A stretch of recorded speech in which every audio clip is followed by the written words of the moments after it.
আসসালামু আলাইকুম। এই যে আমাদের আরেকটা খামার। এটা মূলত দুধের খামার। এখানে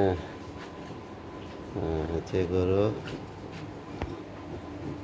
এই যে বিগ বিগ সাইজের গাভী গরু। এই যে একটা মুন্ডি গরু।